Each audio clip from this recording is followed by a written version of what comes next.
Here now, we're going to get to the entrance of the old, what would have been the old station.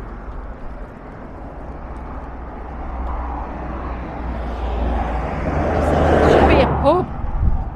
Look towards Stag and Buck. That was the former station bar. That was station. Is it a church there?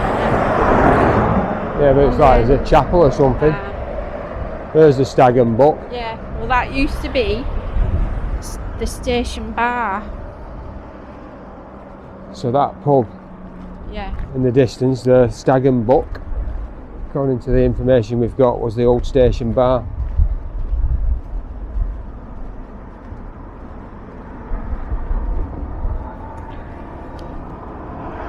See the train tracks there. The cobbles. Yeah. So we would have been crossing now on in front of the station. The station entrance would have been on our left. Right in front of this building.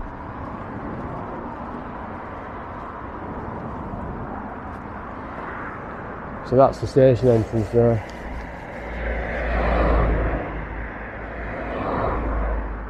So we're actually stood now more or less in front of it. Yeah. Level crossing. It looks like it's a level crossing. It would have been another... There's another building in front of that house there, isn't there? With a turret on top. That was the station in front of the... Yeah. room. If I stand back I might get a better picture.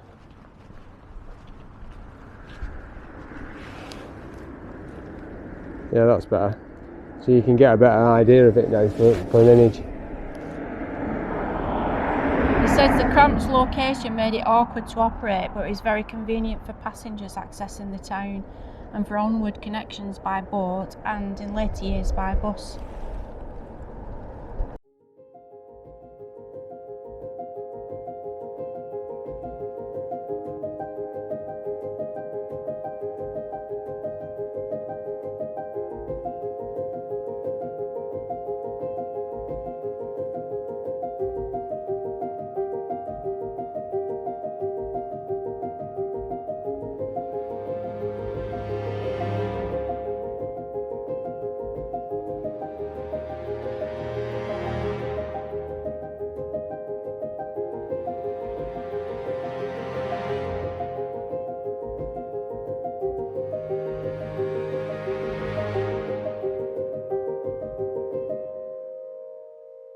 Walking back towards the town pier, which is this, isn't it? Yeah.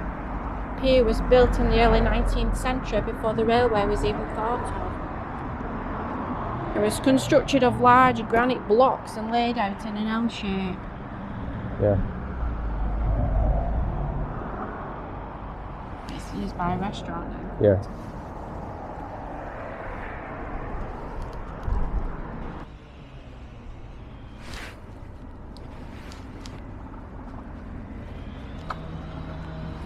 So as boats became larger, an extension was built, initially of timber, later iron and steel, and the pier served regular steamers to coastal towns such as Oban and as far afield as Glasgow.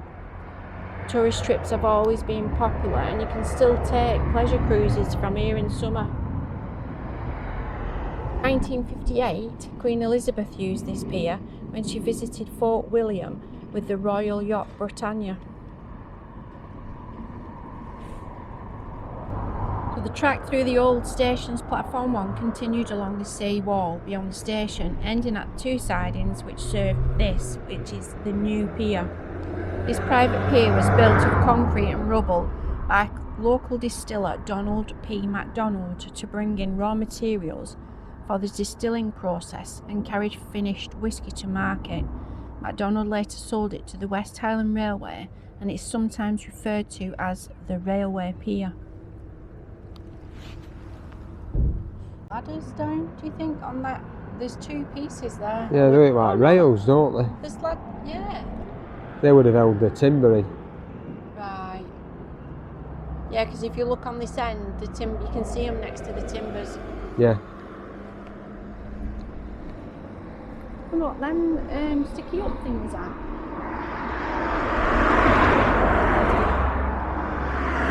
like some kind of, I think that's some kind of artwork or something. They look like they've been added recently, don't they?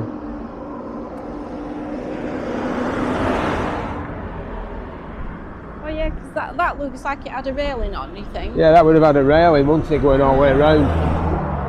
So they'd have tied the boats off here. Yeah.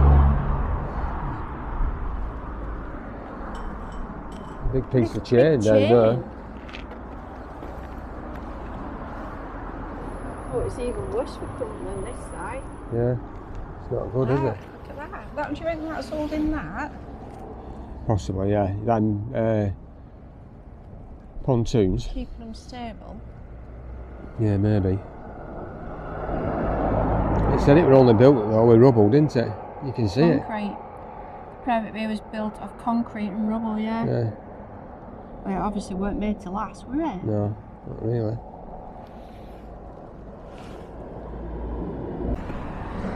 The railway was not intended to end at Fort William. Various schemes were promoted for railways along the coast beyond here towards O'Bannon to the south. And in 1896, the West Highland Railway obtained parliamentary powers to extend their line to Ballaclush. Yeah, I think so. If we've said it wrong, we're sorry. Yeah. So it says where we are standing was a shingle beach, which the line would have crossed on a low viaduct. However, rivalry between the various railway companies of the time got in the way and the line was never built. So it ended here basically. Yeah.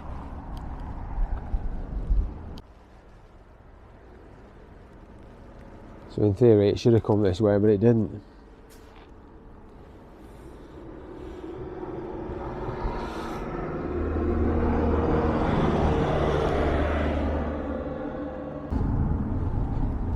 So that where we're looking now, it's called Chalmers, we think it says. Chalmers it's called. Yeah, it was once the station hotel. And that sign on the end, the white signboard you can still see on the end. Blank now, that would have had its name on, wouldn't it? Yeah. Oh, the chimney pots have gone as well. Oh yeah. It's been redesigned at the end, hasn't it? They've kept the board though, haven't they? The white board. Yeah, that's still They've obviously redone the roof. I bet the dome is still there, aren't they? So they've taken the chimney stack away, that's gone. Yeah, the chimney stack would have been like the ones in the distance. Yeah. I'll see if there's any photos of that. Yeah, I'll find some pictures of that. Yeah, so the building on the right, which is Travel Lodge. Was Travel. It is Travel Lodge, yeah. Grand Hotel. It used to be the Grand Hotel, but that doesn't look like the Grand Hotel. It looks like it's been redesigned.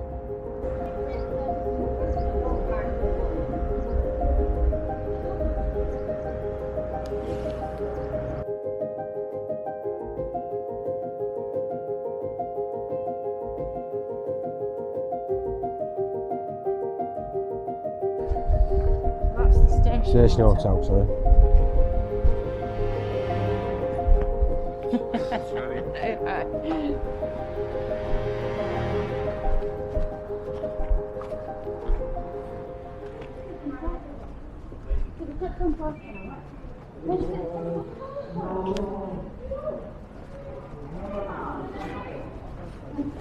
This bronze fort commemorates the ascent of Ben Nevis in a Model T Ford by Henry Alexander of Edinburgh. He left this square on 9th of May 1911 and returned triumphant 9 days later. One of the most daring feats in the history of motoring.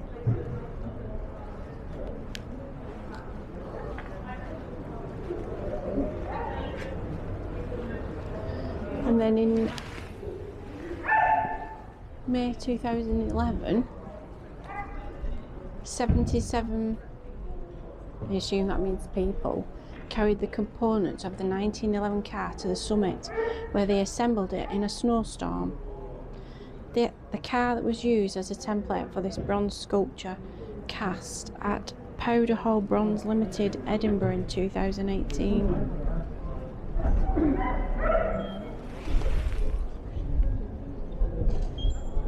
The oxygen. So that's the Island Hotel, which was. Well, it was the station hotel. Oh, right. Opened 2 years after the West Highland Railway. It's a fair distance uphill. Yeah, we know.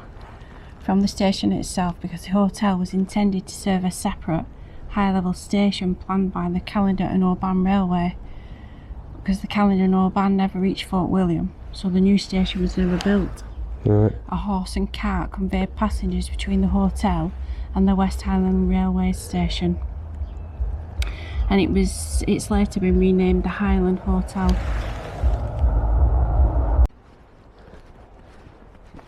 Must have had some money. You had to stay there. Yeah. There's a path now.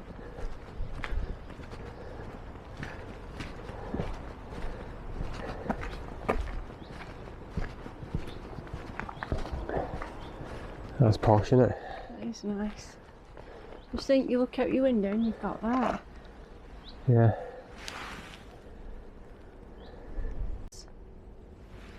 It had like loose, like wooden, you know, like barge, would you call them barge boards? Yeah. On the front above them two top windows. Yeah.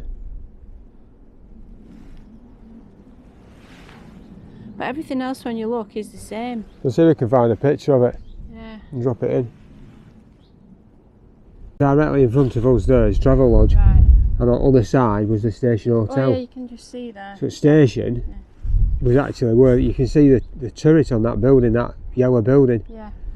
That's where the station That's where the station was. And they brought them up by horse. Horse and cart, no wonder. It says the fronts hardly changed.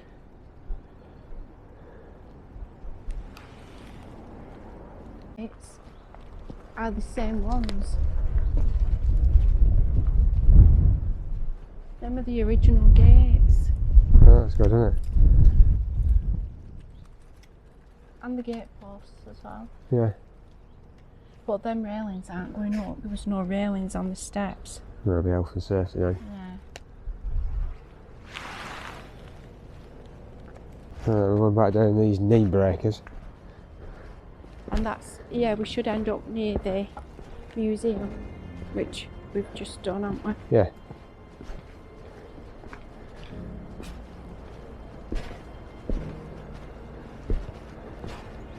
Main Street. So this is the official ending. There's the West Island Way. Yep. The man with the achy feet.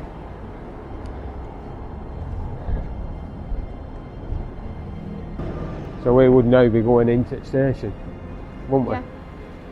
This is So where. that's the back of That's the the. station. Yeah, that's the back of the station hotel.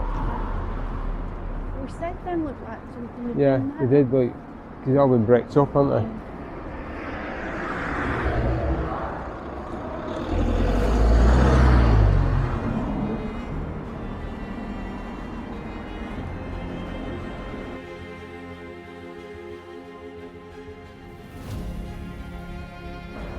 So that's the old retaining wall with part of the iron bits cut off.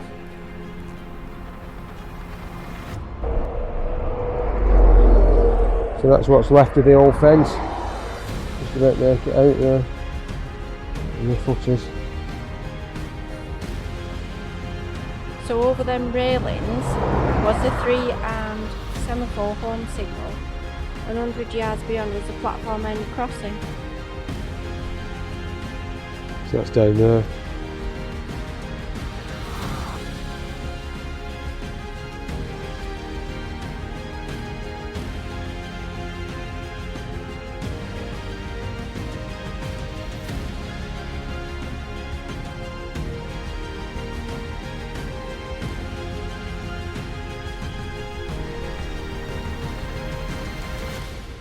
Signal box was.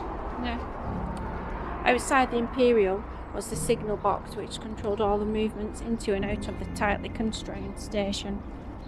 To ensure the trains did not collide on the single line, the train drivers had to obtain a brass signalling tablet from the signalman.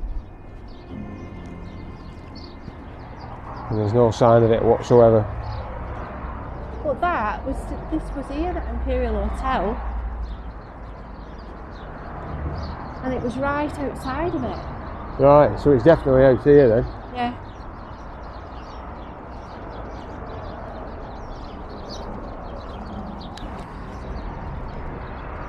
So we're pretty close to the hotel then. Yeah.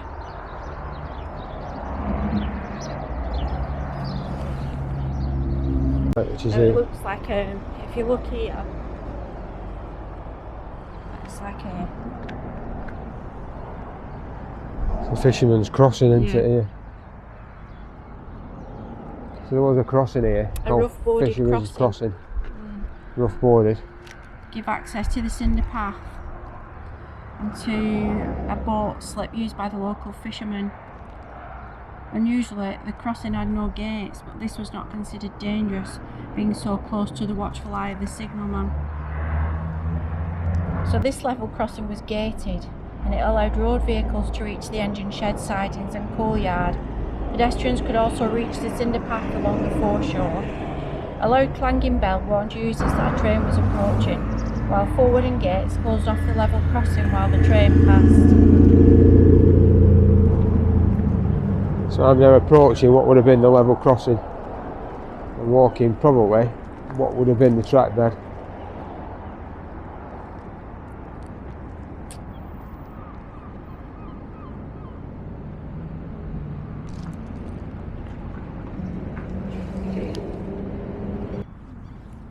So if you look towards the gondola cable car, on the left near here was the old goods station, where a variety of merchandise was unloaded from and loaded onto trains.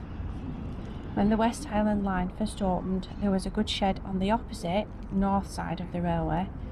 However, after the line was taken over by the LNER in 1923, they built the largest shed shown, well, they can't see this photo, on the south side of the line.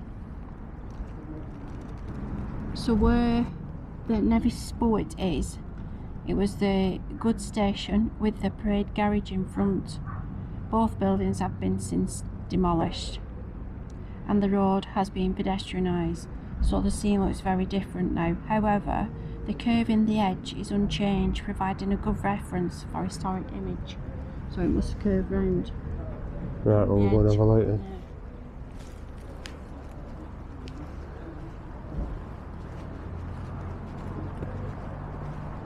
Ah, yeah, there.